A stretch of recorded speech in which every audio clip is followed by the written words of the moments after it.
ఇప్పటి వరకు నేను చూపించిన రెసిపీస్‌లో మీరు ఒక్కటైనా ట్రై చేశారో లేదో నాకు తెలీదు కానీ, ఈ రెసిపీని మాత్రం తప్పకుండా ఒక్కసారైనా ట్రై చేసి చూడండి. మీకు పిచ్చి పిచ్చిగా నచ్చేస్తుంది. దానికి నాది గ్యారంటీ. ఫస్ట్ దొండకాయల్ని నీట్‌గా వాష్ చేసేసుకొని, ఇలా పొడవుగా కట్ చేసుకొని, ఒక 10 మినిట్స్ అలాగా ఒక క్లాత్ మీదేసి ఆరపెట్టుకొని, తర్వాత స్టవ్ మీద ఒక కడాయిలో ఆయిల్ వేసుకొని, అందులో ఇలా దొండకాయల్ని డీప్ ఫ్రై చేసుకోవాలి. ఒక 80% అలా కుక్ అయితే సరిపోతుంది.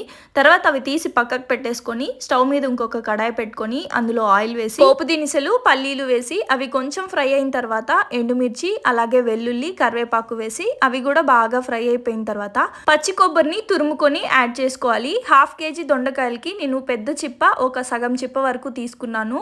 అందులోనే ఉప్పు కారం పసుపు కూడా వేసేసి బాగా మిక్స్ చేసుకుని ఈ కారాన్ని ఒక 2 మినిట్స్ అలా ఫ్రై చేసుకొని అందులోనే ఫ్రై చేసుకున్న దొండకాయలు కూడా యాడ్ చేసి ఒక 10 మినిట్స్ వరకు ఫ్రై చేసుకోవాలి. అప్పుడే కారం అంతా దొండకాయలకి పట్టి చాలా బాగుంటుంది.